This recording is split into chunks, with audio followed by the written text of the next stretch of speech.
الحمد لله رب العالمين والصلاة والسلام على خير خلقه وخاتم أنبيائه ورسله نبينا محمد وعلى آله وأصحابه ومن اهتدى بهديه واتبع سنته إلى يوم الدين. أما بعد فأعوذ بالله من الشيطان الرجيم. ومن أضل ممن يدعو من دون الله من لا يستجيب له إلى يوم القيامة وهم عن دعائهم غافلون. وإذا حشر الناس كانوا لهم أعداء وكانوا بعبادتهم كافرين. وقال المولى جل وعلا: أمن يجيب المضطر إذا دعاه ويكشف السوء ويجعلكم خلفاء الأرض أإله مع الله قليلا ما تذكرون. وروى الطبراني أنه كان في زمن النبي صلى الله عليه وسلم منافق يؤذي المؤمنين، فقال بعض المسلمين: قوموا بنا نستغيث برسول الله صلى الله عليه وسلم من هذا المنافق. فقال صلى الله عليه وسلم: لا يستغاث بي وإنما يستغاث بالله عز وجل، او كما قال.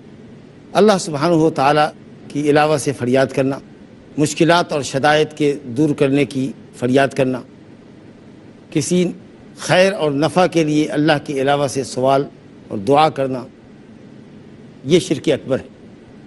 رب العالمین سورہ احقاف آیت نمبر 5 اور 6 میں فرماتا ہے: ومن اضل ممن يدعو من دون اللہ من لا يستجیب له الى یوم القیامہ۔ اس شخص سے بڑا گمراہ کون ہو سکتا ہے جو اللہ کے علاوہ ایسوں کو پکارتا ہے جو اس کی پکار کو قیامت تک نہیں سن سکتے، قیامت تک قبول نہیں کر سکتے۔ ومن اضل ممن يدعو من دون اللہ من لا يستجیب له الى یوم القیامہ، قیامت تک پکارتا رہ جائے، اس کی پکار کو نہیں سن سکتے۔ وہم عن دعائہم غافلون، بلکہ کون پکار رہا ہے اس کو بھی نہیں جانتے، کون آیا ہے، کون ہمارے اسٹیچو کے سامنے کھڑا ہے، کون ہماری قبر پہ کھڑا ہے، وہ اس کو بھی نہیں جانتے۔ عظیم آیت ہے۔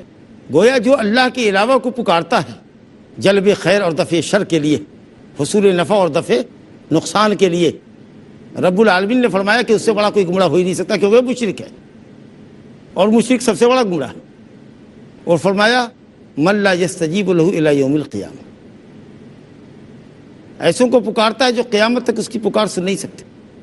رب العالمین فرما رہا ہے کہ وہ سن نہیں سکتے، اور لوگ کہتے ہیں کہ نہیں، اولیاء کرام سنتے ہیں، دیکھتے ہیں، جانتے ہیں، کائنات میں تصرف کرتے ہیں، اپنے معتقدین کی حاجتیں پوری کرتے ہیں، ان کی تکلیفوں کو دور کرتے ہیں۔ اللہ فرما رہا ہے کہ جن کو تم پکارتے وہ قیامت تک تمہاری پکار نہیں سن سکتے، نہیں قبول کر سکتے۔ سوال ہے: انتم عالم ام اللہ، تم زیادہ جانتے ہو یا اللہ زیادہ جانتا ہے؟ تم صحیح بول رہے ہو یا اللہ صحیح بول رہا ہے؟ یقیناً اللہ صحیح بول رہا ہے۔ تم اللہ پر جھوٹ کرتے ہو، اولیاء کرام کی تنقیص کرتے ہو، انبیاء کی تنقیص کرتے ہو، ان کو ان کے مقام سے اوپر اٹھاتے ہو، ایسے مقام پر جس کو اولیاء کرام، انبیاء کرام نے کبھی قبول نہیں کیا، پسند نہیں کیا۔ وہ جانتے تھے کہ اللہ کی عبدیت اور غلامی میں ہی ان کی عزت ہے، ان کی نجات ہے، مگر تم نے ان کو ان کے مقام سے اونچا کر دیا، ان کی تنقیص کی اور رب العالمین کی تنقیص کی کہ ایک عاجز مخلوق کو، کمزور کو اللہ رب العالمین علیم قدیر، تمام حاجتوں کے پورے کرنے پر جو ذات قادر ہے اس ذات کے برابر کر دیا۔ اللہ کے حق کو ہضم کر لیا۔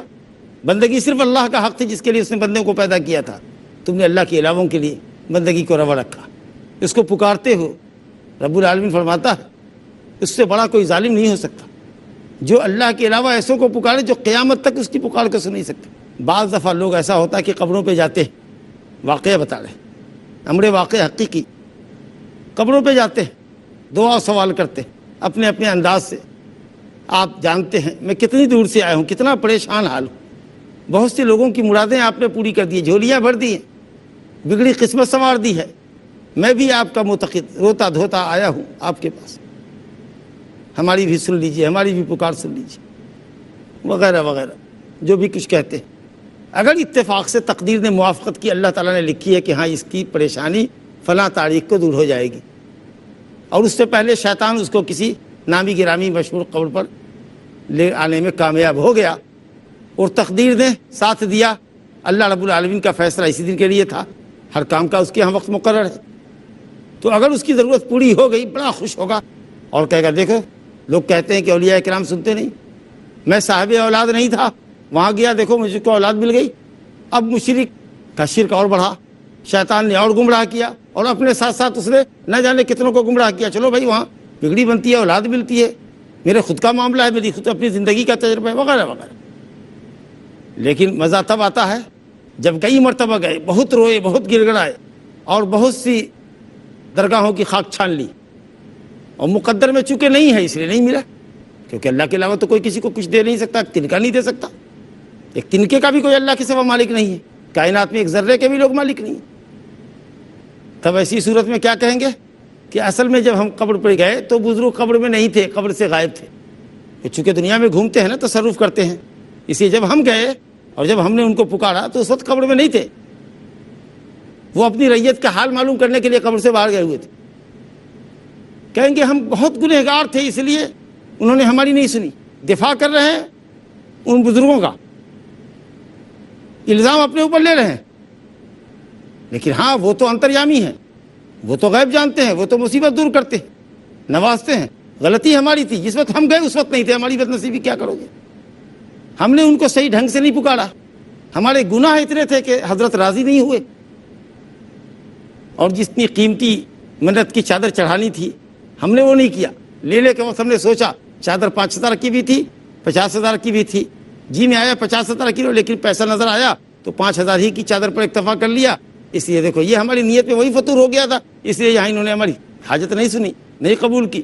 اس طریقے سے اپنے آپ پر ہی الزام دیں گے. لیکن اگر کوئی ضرورت اللہ نے پوری کر دی کسی درگاہ سے واپس ہونے کے بعد تو ان کی باتیں کھل جاتی ہیں, کہا دیکھو تو وہ ضرورت پوری کرتے. یہ شیطانی فلسفہ ہے.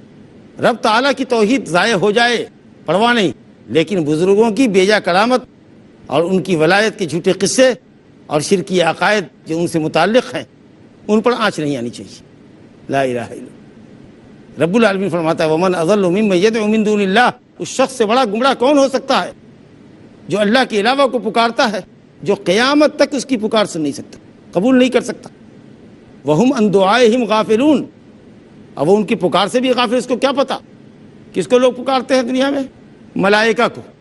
ماشاء اللہ ملائکہ کرام اپنی اپنی ڈیوٹیوں میں مشغول ہیں, جن کاموں پہ اللہ نے ان کو لگا رکھا ہے ان ڈیوٹیوں میں مشغول ہیں. وہ آپ کی طرف کیوں توجہ دیں گے؟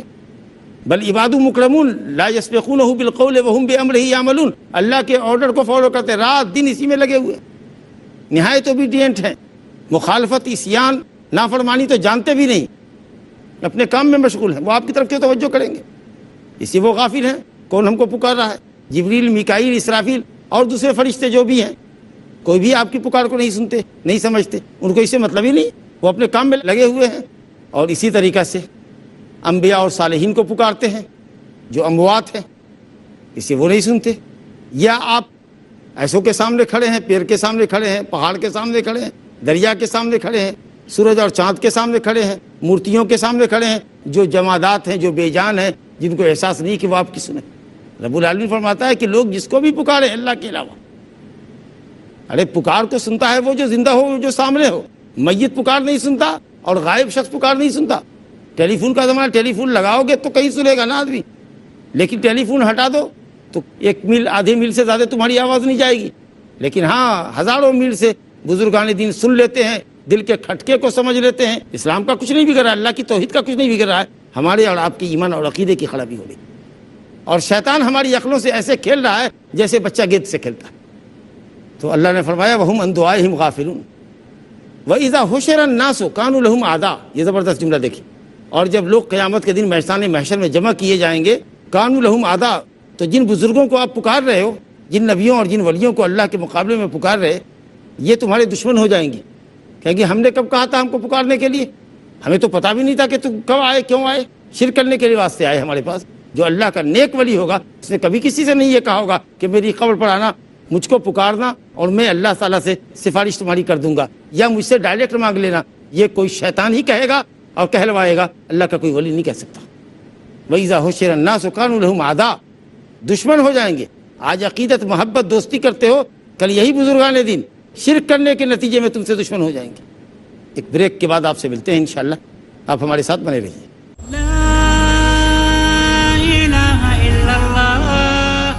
السلام علیکم ورحمۃ اللہ وبرکاتہ.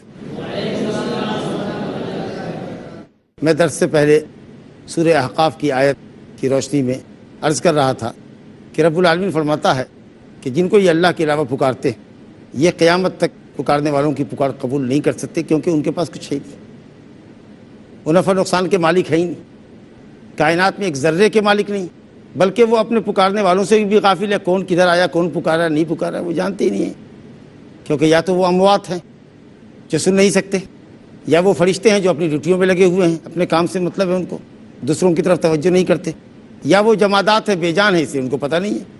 وہ کل قیامت کے دن جن سے عقیدت اور محبت ہے آپ کی، اور جن کی شفاعتوں پر ریجھے بیٹھے ہیں کہ جہنم سے نجات دلا دیں گے، ہاتھ پکڑ کے کھینچ لائیں گے، وہ کل قیامت کے دن آپ کے دشمن ہو جائیں گے۔ ای مردود شیطان بھی اپنا دامن جھاڑ دے گا کہ ہمارا کیا قصور، ہم تو گمراہ کرنے کے لیے تھے ہی دنیا میں تمہارے لیے، تم نے ہماری بات کیوں مانی، ہم نے کوئی زور زبردستی تو نہیں کی تھی، تم نے کیوں نہیں قرآن پڑھا، کیوں نہیں حدیث پڑھی، کیوں نہیں دین کی باتیں سمجھی، تمہاری عقل پر خود کا پردہ پڑا ہوا تھا، میرا کام تم کو ضلالت کی طرف بلانا تھا، کوئی زبردستی تو میں نے نہیں کی تھی، تم تو خدا تھے ہماری طرف، تو چلو عذاب کا مزہ چکھو، میں تمہارے کس کام کا، میں بھی اپنے جرم کی سزا بھگت رہا ہوں، تم بھی اپنے جرم کی سزا بھگتو، شیطان بھی دامن جھاڑ کے بھاگے گا۔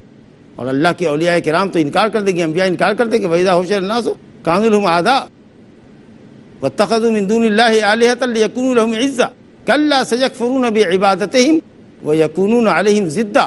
سورہ مریم آیت نمبر 81-82 میں اللہ فرماتا ہے کہ یہ اللہ کے علاوہ سے تعلق رکھتے ہیں، ان کی عبادت کر کے ان سے تقرب اور نزدیکی حاصل کرتے ہیں، دوستی کا رشتہ، عقیدت اور احترام کا رشتہ قائم کرتے ہیں، پیری مریدی کا رشتہ قائم کرتے ہیں، نذر و نیاز چڑھاتے ہیں، جانور ذبح کرتے ہیں تاکہ ان کی عزت بڑھے، دنیا میں بھی عزت بڑھے اور اللہ کے پاس بھی وہ ان کو عزت دلا سکیں۔ کلا سیکفرون بے عبادتہم، ہرگز نہیں، ان قریب یہ سب قیامت کے دن کی عبادتوں کا انکار کرنے والے انکار کر دیں گے، وَيَكُونُونَ عَلَيْهِمْ ضِدًّا، اور ان کے خلاف ہو جائیں گے، بالکل الٹا معاملہ ہو جائے گا، ریورس، باعث عزت سمجھتے ہو، تمہارے خلاف مقدمہ دائر کریں گے اور تمہارے خلاف اللہ سے اپیل کریں گے، ان کو سخت سے سخت سزا دے جس نے تیرے حق کو ضائع کیا تھا اور دوسروں کی گمراہی کا ذریعہ بنا تھا۔ جن کو لوگ اللہ کے علاوہ متبوع سمجھتے ہیں، مطاع سمجھتے ہیں، جن کی پیروی کرتے ہیں، قرآن و سنت کے مقابلے میں جن کی پیروی کر رہے ہیں، کسی بڑے عالم نے، کسی امام نے، کسی فقیر نے یہ نہیں کہا کہ قرآن و سنت کو چھوڑ کے میرے پیچھے آؤ، لیکن یہ آپ کرتے ہیں یا کرانے والے کراتے ہیں، اللہ ان کو اچھی سمجھ دے۔ کل جن کی آپ پیروی کر رہے ہیں، اللہ اور اس کے رسول کے مقابلے میں آپ سے برات کا اظہار کر دیں گے۔ استبرأ الذین اتبعوا من الذین اتبعوا ورأوا العذاب وتقطعت بهم الاسباب۔ سورہ بقرہ میں اللہ فرماتا ہے کہ جن کی پیروی کی جا رہی ہے وہ کل قیامت کے دن اپنے پیروکاروں سے برات کا اظہار کر دیں گے، رشتہ ناتا توڑ لیں گے، ورأوا العذاب، اور جب عذاب کو دیکھیں گے سارے رشتے ناتے کٹ جائیں گے۔ سچ فرمایا اللہ نے، وَإِذَا حُشِرَ النَّاسُ كَانُوا لَهُمْ أَعْدَاءً، جب قیامت کے دن میدان محشر میں جمع ہو گئے تو یہ سارے وہ لوگ جن کی تم پرستش کر رہے ہو تمہارے دشمن ہو جائیں۔ وَكَانُوا بِعِبَادَتِهِمْ كَافِرِينَ، اللہ اس جملے پہ آئیے، وَكَانُوا بِعِبَادَتِهِمْ كَافِرِينَ، اور وہ تمہارے کفر کا انکار کر دیں گے، تمہاری عبادت کا انکار کر دیں گے۔ گویا بزرگوں کے پاس جو کچھ آپ کر رہے ہیں، چڑھاوا چڑھا رہے ہیں، جن کو آپ عقیدت، احترام، محبت کا نام دے رہے ہیں، رب العالمین کہہ رہا ہے کہ عبادت ہے۔ وَكَانُوا بِعِبَادَتِهِمْ، تم جو ہمارے پاس آ کر عبادت کرتے تھے، یعنی بزرگوں کے پاس جو آ کر کے عبادت کرتے تھے، ان کی عبادت کا، ان کو جو پکار رہے ہو، ان سے جو فریاد کر رہے ہو اور جو ان کے پاس نذر و نیاز چڑھا رہے ہو، رب العالمین فرما رہا ہے کہ یہ ان کی عبادت ہے۔ اب آپ جس نام سے اس کو پکارو، عقیدت، محبت، احترام، کوئی سا بھی نام ڈالو، نام ڈالنے سے، نام دینے سے کوئی حقیقت نہیں بدلتی۔ یہ جو کچھ غیر اللہ کے پجاری غیر اللہ کے سامنے کرتے ہیں، اللہ رب العالمین اس کو غیر اللہ کی عبادت قرار دے رہا ہے۔ وَكَانُوا بِعِبَادَتِهِمْ، وہ تمہاری عبادت کا انکار کرنے والے ہوں، کافرین۔ اس آیت میں معلوم یہ ہوا کہ اس شخص سے بڑا کوئی گمراہ نہیں جو اللہ کے علاوہ غیر اللہ کو پکارتا۔ دوسری بات معلوم ہوئی کہ جن کو یہ اللہ کے علاوہ پکارتے ہیں وہ قیامت تک پکار قبول نہیں کر سکتے، سن نہیں سکتے، قبول نہیں کر سکتے۔ اور تیسری بات، اس پکارنے کے سبب کل قیامت کے دن وہ پکارنے والوں کے دشمن بن جائیں گے۔ اور چوتھی بات یہ معلوم ہوئی کہ جو لوگ اللہ کے علاوہ کو پکارتے ہیں اور ان سے قربت اور نزدیکی حاصل کرنے کے لیے چڑھاوے چڑھاتے ہیں، جن کو عقیدت، محبت اور احترام کا نام دیتے ہیں، یہ در حقیقت ان بزرگوں کی عبادت ہے۔ اور پانچویں بات یہ معلوم ہوئی کہ جن بزرگوں کے لیے یہ سب کچھ کیا جا رہا ہے وہ ان کی شرکیہ عبادتوں کا کھلم کھلا قیامت کے دن انکار کر دیں گے۔ تو اب کیا رہ گیا نہ خدا ہی ملا، نہ وصال صنم، نہ ادھر کے رہے نہ ادھر کے، دین بھی خراب ہوا، عقیدہ بھی خراب ہوا، کوئی چیز حاصل بھی نہیں ہوئی، قیامت کے دن بڑھ چڑھ کر کے عذاب ہوا، اور جن سے رشتہ ناتا جوڑا تھا اللہ کے مقابلے میں، اللہ کا حق جن کو دیا تھا کہ وہ خوش ہوں گے، راضی ہوں گے، وہ آج ہمارے ضد ہو گئے۔ اس آیت کریمہ کی تفسیر کے بعد صاحب کتاب نے اس باب میں ایک اور آیت ہمارے لیے ذکر کی ہے جو سورہ النمل کی آیت نمبر 62 ہے، جس میں اللہ رب العالمین نے مشرکین سے کہا ہے اَمَّن یُجِیبُ الْمُضْطَرَّ اِذَا دَعَاهُ وَیَکْشِفُ السُّوءَ، کیا وہ ہستی جو مضطر کی دعاؤں کو سنتی ہے، جو مضطر کی پریشان حال کی دعاؤں کو سنتی ہے، وہ ہستی، وَیَکْشِفُ السُّوءَ، اور تکلیفوں کو اس سے دور کرتی، وَیَجْعَلُکُمْ خُلَفَاءَ الْأَرْضِ، اور تم کو زمین کا خلیفہ اور حاکم بناتی ہے، وہ ہستی کون ہے؟ اَإِلَٰهٌ مَّعَ اللَّهِ، کیا اللہ کے علاوہ کوئی ہستی ہے؟ نہیں، مشرکین خاموش ہیں، وہ جانتے تھے کہ اللہ کے علاوہ کوئی مضطر کی دعاؤں کو سن نہیں سکتا، چنانچہ جب مضطر ہوتے، پریشان حال ہوتے، کشتی گرداب بلا ہوتی، آفتوں سے گھرتی، ہلاکت نظر آتی، تو دعوا اللہ مخلصین لہ الدین ثم اذا مسکم الضر فالیہ تجأرون، نالو فریاد اللہ سے کرتے، اسی سے روتے گڑ گڑاتے، اپنے بزرگوں کا تو نام بھی بھول جاتے اس وقت۔ اور یہی وجہ تھی فتح مکہ کے دن جب ابن ابی جہل بھاگے، کیونکہ اسلام دشمنی میں انتہا کو تھے پہنچے ہوئے، اور سمندر میں سوار ہوئے حبشہ جانے کے لیے، اور کشتی بھنور میں پھنسی، اور سب نے ایک دوسرے کو کہا کہ اس وقت اللہ کے علاوہ کوئی کام نہیں آ سکتا، صرف اللہ کو پکارو، صرف اللہ کو پکارو، بھولے سے بھی غیر اللہ کا نام مت لو۔ تو حضرت اکرمہ کے قلب و دماغ پر پڑا ہوا پردہ ہٹ گیا۔ اچھا، جب سمندر میں نجات دینے والا اللہ ہے، خشکی میں بھی نجات دینے والا اللہ ہی ہے۔ اس نے اپنے آپ میں یہ عہد کیا اللہ سے، اپنے دل میں یہ عہد کیا اللہ سے کہ اے اللہ، اگر تو نے ہم کو نجات دے دی اور ہماری جان بچ گئی، کشتی کنارے لگ گئی، تو میں عہد کرتا ہوں کہ میں تیرے رسول کے پاس جاؤں گا، ان سے معافی مانگوں گا، ان کا کلمہ پڑھوں گا، اور مجھے امید ہے کہ مجھے بخش دیں گے، معاف کر دیں گے۔ اور وہ ماشاءاللہ آئے اور مسلمان ہوئے، اور اچھے مسلمان ہوئے، اور اسلام کے خاطر انہوں نے زبردست قربانیاں کی، بلکہ کوشش یہ کی کہ جتنی ہم نے اسلام کو تکلیف پہنچائی ہے، اہل اسلام کو جتنا نقصان پہنچایا ہے، ہر گناہ کے بدلے میں ہم کوئی ثواب کر لیں، اس کا کفارہ نیکیوں کی شکل میں، جہاد کی شکل میں دے دیں، اور اچھا مسلمان بن کر کے انہوں نے زندگی گزاری رضی اللہ عنہ وارضاہ، جبکہ اس کا باپ ابو جہل اس امت کا فرعون ہے۔ اللہ فرماتا کہ کون ہے اللہ کے سوا جو تمہاری تکلیفوں کو دور کر دے؟ مضطر کی پریشانی، بے چین تل ملائے ہوئے پریشان انسان، بل بلائے ہوئے انسان کی پریشانی کو اللہ کے سوا کون دور کر سکتا ہے؟ اس کی دعاؤں کو کون سنتا ہے؟ تکلیفوں کو کون دور کرتا ہے؟ اور تمہیں زمین کی حکومت اور بادشاہت کون عطا فرماتا ہے؟ اِلٰہٌ مع اللہ، سورہ نمل کی یہ چند آیات ہیں، آپ ان کو پڑھیے، ایمان افروز آیتیں ہیں، 5-6 آیتیں یہاں پر، جن کا وہ مکہ والے اقرار کرتے تھے اللہ تعالیٰ کی ربوبیت کا، کہ اللہ نے زمین پیدا کی، آسمان پیدا کیا، بارش برساتا ہے، اور اسی طریقے سے وہ ہمارے لیے باغات ہرے بھرے تر و تازہ پھل کی شکل میں ہمارے لیے روزی مہیا کرتا ہے، جس نے نہریں جاری کی ہیں، اور سمندروں کے درمیان جس نے باریک سا پردہ لگایا ہے میٹھے پانی کا اور کھارے پانی کے درمیان فرق کرنے کے لیے، اور وہ جو خشکی میں اور تری کی تاریکیوں میں، سمندر میں اور خشکی میں تاریکیوں میں ہمیں ہدایت دیتا ہے، وغیرہ وغیرہ تمام باتوں کا اقرار کرتے تھے۔ اللہ تعالیٰ نے ان کی ربوبیت کے اقرار کو، اپنی ربوبیت کا جو مکے والے اقرار کرتے تھے، اس کو پیش کر کے اللہ نے الوہیت کی زبردست دلیل قائم کی ہے کہ یہ سب اللہ کرتا ہے، اور تم سب مانتے ہو یہ صرف اللہ ہی کرتا ہے۔ جیسے یہاں بھی سوال ہے، چیلنج ہے، اِلٰہٌ مع اللہ، کیا اللہ کے علاوہ بھی کوئی ہے جو اس طرح کی کوئی باتیں کرتا ہو، تکلیف دور کرتا ہو، زمین کا خلیفہ بناتا ہو، تمہیں مصیبت سے نجات دیتا ہو؟ اِلٰہٌ مع اللہ۔ مکے والے خاموش ہیں، وہ جانتے تھے کہ اللہ کے سوا کوئی بھی نہیں کرتا۔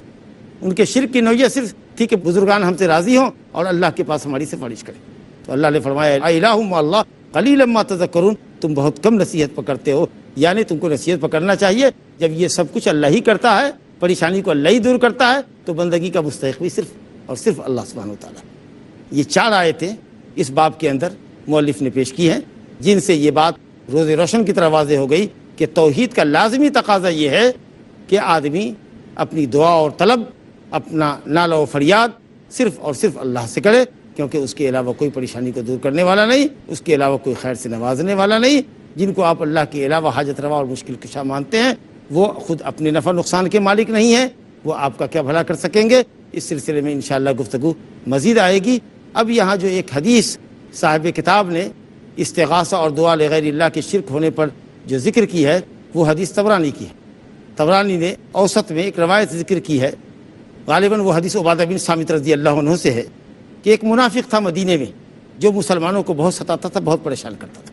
نام ذکر نہیں ہے، اور اس سے پہلے آپ کو بتا دیں کہ اس حدیث کی سند میں اہل علم نے کلام کیا ہے، کیونکہ اس حدیث کی سند میں جیسا کہ علامہ حیثمی نے کہا کہ رجال تو صحیح ہے، صحیح کے رجال ہیں، لیکن اس میں ایک راوی ابن لہیہ ہے، وہ ضعیف راوی، اور اس سے روایت کرنے والے زید بن حباب ہیں، اور ان کی روایت ابن لہیہ سے ضعیف ہوتی، لہذا حدیث سندن ضعیف ہے۔ لیکن الحمدللہ جو موضوع ہے کہ اللہ کے علاوہ سے فریاد کرنا، اللہ کے علاوہ سے دعا کرنا، یہ شرک ہے، صاحب کتاب نے 4 آیتوں سے دعا کو ثابت کیا ہے۔ یہ حدیث جس کی سند میں اہل علم نے کلام کیا ہے یا ضعیف ہے، یہ اس کو انہوں نے تائید کے طور پر ثانوی درجے میں، سیکنڈری اسٹیج میں اس حدیث کو پیش کیا ہے، صرف مدعا کو بتانے کے لیے، ورنہ مدعا تو الحمدللہ آیتوں سے ثابت ہے، صرف تائید کے لیے اس حدیث کو لائے ہیں۔ بہرحال ہم اس کو پڑھتے ہیں کہ ایک منافق تھا جو تکلیف دیتا تھا، وہ منافق کون تھا اس کا ذکر نہیں ہے، لیکن غالب گمان اہل علم کا یہ ہے، احتمال یہ ہے کہ وہ عبداللہ بن ابی منافق تھا، جو اکثر مسلمانوں کو پریشان کرتا تھا، ان کی عزت و آبرو پر ہمیشہ حملے کرتا تھا اور ان کو چڑھایا کرتا تھا۔ تو غالباً یہ شخص وہی تھا، اور وہ پریشان کرتا تھا، مسلمانوں کو برا بھلا کرتا تھا، اذیت مختلف طریقے سے قول و فعل سے تکلیف پہنچایا کرتا تھا۔ تو صحابہ نے کہا کہ قوموا بنا، چلو ہم لوگ چلتے ہیں نبی صلی اللہ علیہ وسلم کے پاس۔ اب یہ جانے والے یا تو ایک آدمی رہے ہوں گے یا کئی آدمی رہے ہوں گے، اور بعض روایت میں ہے کہ وہ حضرت ابوبکر صدیق رضی اللہ عنہ تھے، اور یہ کہا کہ نستغیث برسول اللہ صلی اللہ علیہ وسلم من هذا المنافق، اس منافق کے شر سے ہم نبی صلی اللہ علیہ وسلم سے فریاد کریں گے کہ آپ ہم کو اس منافق کے شر سے بچائیے۔ انشاءاللہ ہماری گفتگو کا سلسلہ اس حدیث پر جاری رہے گا۔ ہم اسی بار اس مجلس کو ختم کرتے ہیں، اور اللہ رب العالمین سے اپنے اور آپ کے لیے شرک سے عافیت کا سوال کرتے ہیں۔ صلی اللہ علیہ نبینا محمد وعلی آلہ وصحبہ وسلم۔